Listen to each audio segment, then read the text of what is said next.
Bonjour tout le monde, c'est Lucille et on se retrouve pour ce 4e et dernier épisode de la maison de vacances située à l'île d'Oléron. Je vais vous faire découvrir la partie terrasse.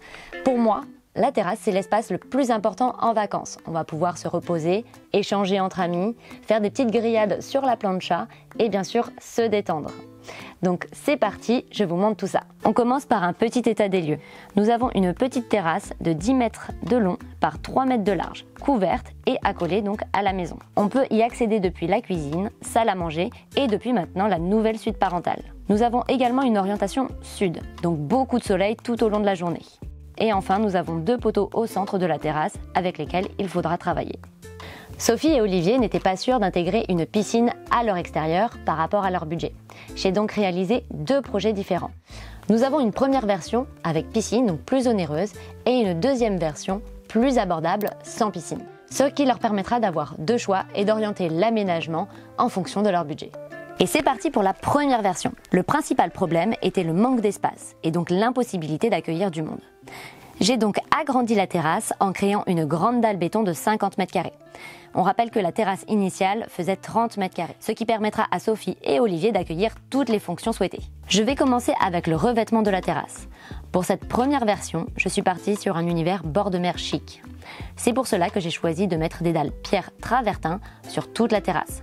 C'est un retour aux sources, plus naturel, très élégant et intemporel.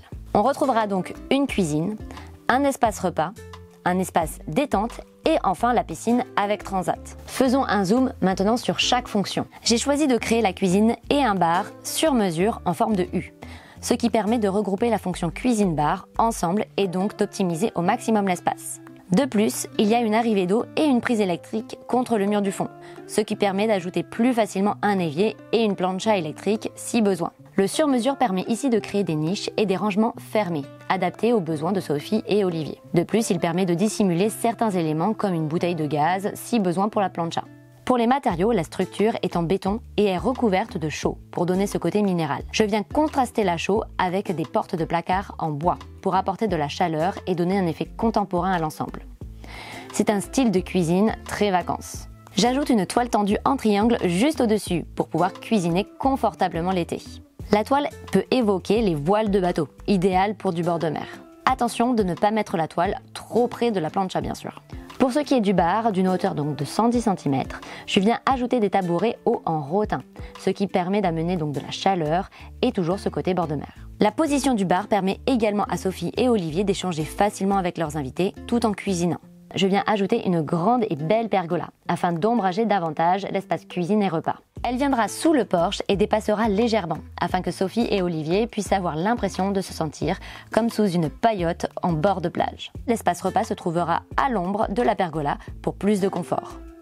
Il sera sous le porche car plus facile d'accès depuis la cuisine extérieure et intérieure.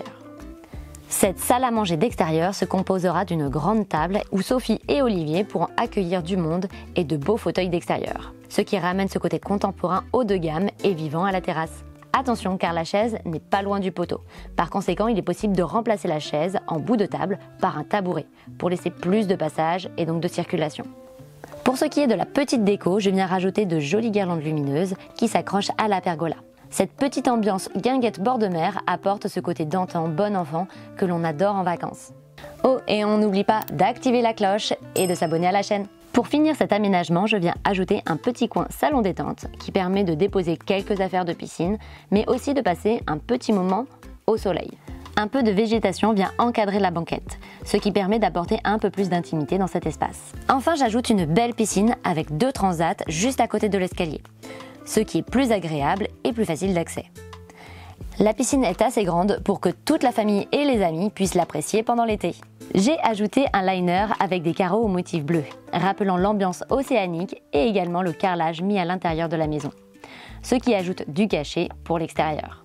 Et voilà pour cette première version bord de mer chic avec piscine.